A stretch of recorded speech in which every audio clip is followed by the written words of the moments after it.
Россия должна быть сильна только в единстве, только в дружбе. Нет другого у нас.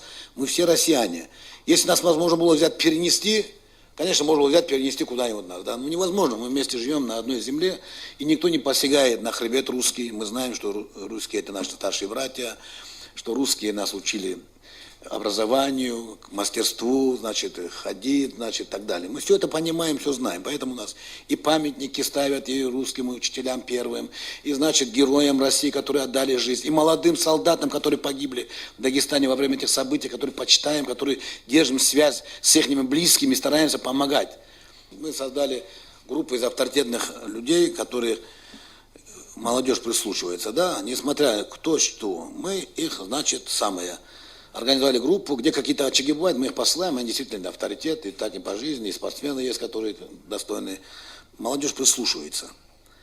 Прислушивает, потому что мы их так научили прислушиваться, старших.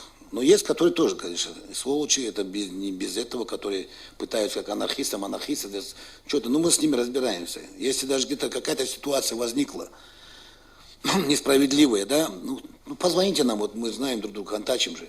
Мы выедем спокойно, мы разберемся с этим подонком своим. Также и вы должны пойти разобраться, если что-то не... Тогда у нас будет нормально, правильное самое. Нет ущемления на Кавказе, Дагестане, русских. Там. Вот у нас 4 депутата республики русские. Первый зам парламента русские.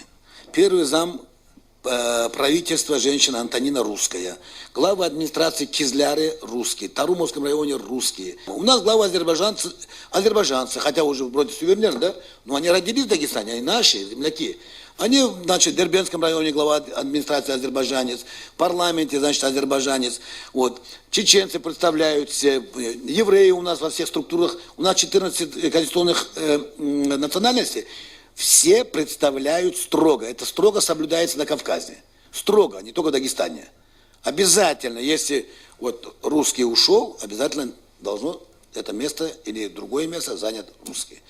Поэтому я призываю вас не слушаться вот некоторым болтунам, которые раскачивают ситуацию. Вот мы сидели в Дербенте, один молодой встал и говорит, вот видите, вот там в Астрахани день ВДВ, мечеть, забежали, значит, пьяные десантники, осквернили.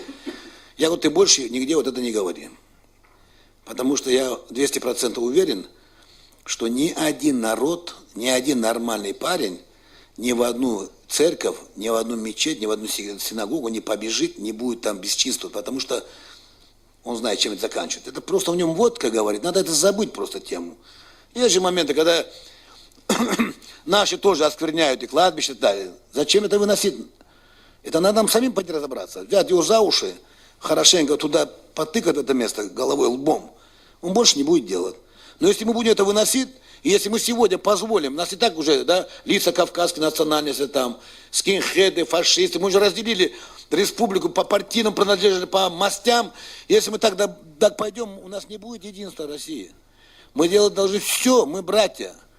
Мы все, Бог един, и мы все братья. Мы должны делать все, чтобы у нас была дружба между народами, между нациями. Нет другого выхода, друзья мои. Ничего не получится ни у кого. Не надо слушать каких-то олигархов, несостоявшихся политиков, каких-то, значит, еще, черт знает, каких-то демофрат. Нам надо сделать мощное единое государство, которое в один кулак, когда, не дай Бог, чтобы что-то коснулось нашего государства, когда посягательство, чтобы мы стали как воины, друг друга защищая, прикрывая.